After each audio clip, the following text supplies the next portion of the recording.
Thank you, Chairman.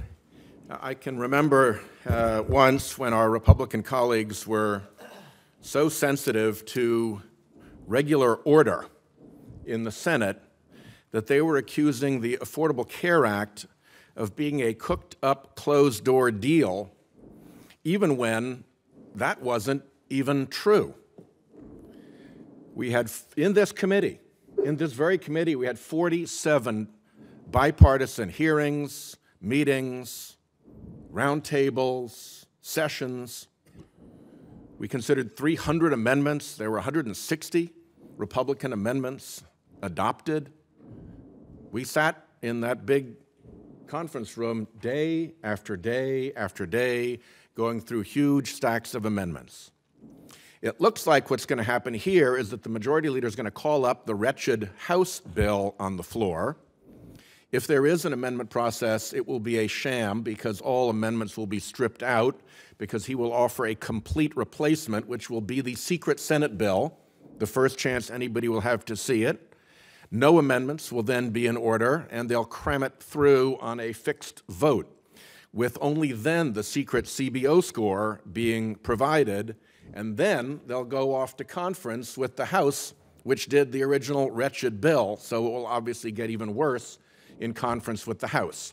That may be the most disgraceful Senate process in the history of this body, and it is certainly a closed-door deal that bears no comparison to the open, robust process by which we got to the Affordable Care Act.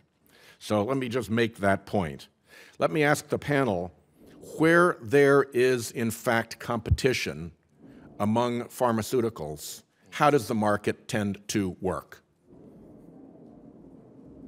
So there's two answers to your question. Make it quick. So first one... Well or badly? So when there's generic competition with a lot of competitors, it works incredibly well. Okay, next. Howard? When there are close therapeutic substitutes, the drugs are very similar, rebates are very large, and competition is fierce. I agree. Okay, so when there is real competition, it tends to work. Next question. How hard is it to determine when a drug pricing monopoly exists for people who have some familiarity with this market? Is this like a really impossible thing to figure out? On a scale of 0 to 10, how hard is it to figure out that a drug enjoys an effective pricing monopoly?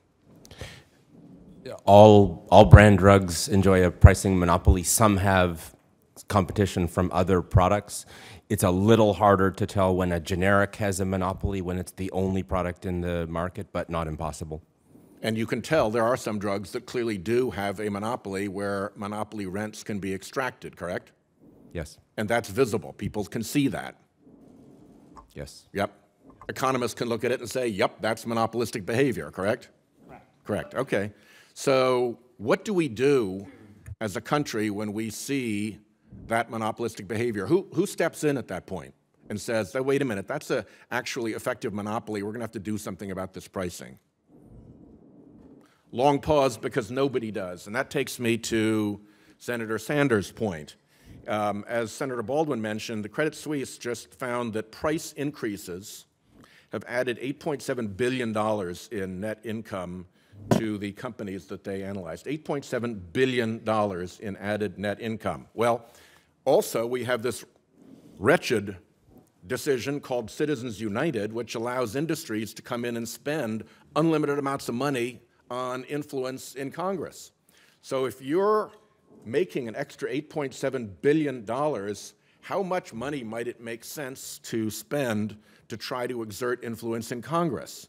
I think the answer is probably around $8.7 billion. Of course, they don't need to spend that much because we tend to come cheaper than that, but it is impossible to imagine that we could not solve in good faith the pharmaceutical pricing problem, or at least take a good whack at it in this country in a week,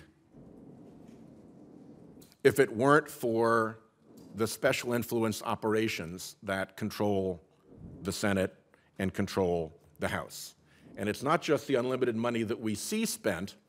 Once Citizens United let the pharmaceutical industry and the fossil fuel industry and the other big players here spend unlimited amount of money, That also allowed them to go to the dark money channels and blow them out so that they could spend unlimited dark money, so that you don't even see their hands in operation.